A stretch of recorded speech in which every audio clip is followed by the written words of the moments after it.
Face wash দিয়ে মুখটা ধুবেন। এটা আপনি 3 বেলা ব্যবহার করতে পারবেন, সকালে, দুপুরে, রাত্রে, চাইলে 3 বেলা আপনি মুখ ধুতে পারবেন। ফেস ওয়াশ দিয়ে মুখটা ধুবেন। আর এই ফেস ওয়াশটা অনেক ভালো আপনি স্কিনে যাদের অয়েলি ভাব আছে বা সেনসিটিভ স্কিন, নরমাল স্কিন, যে কোনো স্কিনে খুব ভালো শুট করে ফেস ওয়াশটা। মুখটা ধুবেন ফেস ওয়াশটা দিয়ে, ঠিক আছে? আপনাকে ইনটেক একটা দিয়ে দিলাম। আর এরপর হচ্ছে আপনার হচ্ছে এইটা দিবেন, হেয়ার মাস্ক, যেটা গোসলের আধা ঘন্টা আগে শুকনা চুলে দিবেন। শুকনা চুলে দেওয়ার পরে চিরুনি দিয়া সুন্দর করে টান করে আছড়ে রাখবেন। একটু ফাঁকা ফাঁকা যে চিরুনি গ্লাসের ওটা আছড়াবেন। যদি ঘন চিরুনি দিয়ে আছড়াবেন তাহলে ক্রিম তো চিরুনির সাথে চলে আসবে। এরপরে হচ্ছে আধা ঘন্টা পরে পানি দিয়ে ধোয়ার পর শ্যাম্পু করবেন। শ্যাম্পু দেওয়া ধুইবেন, ধোয়ার পর হচ্ছে এই তেলটা দিবেন।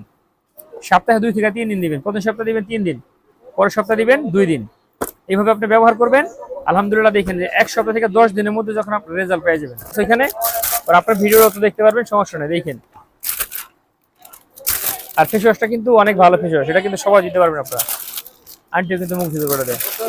আন্টি আজকে বাসায় মুখ ধুবেন, ঠিক আছে আন্টি? 13 না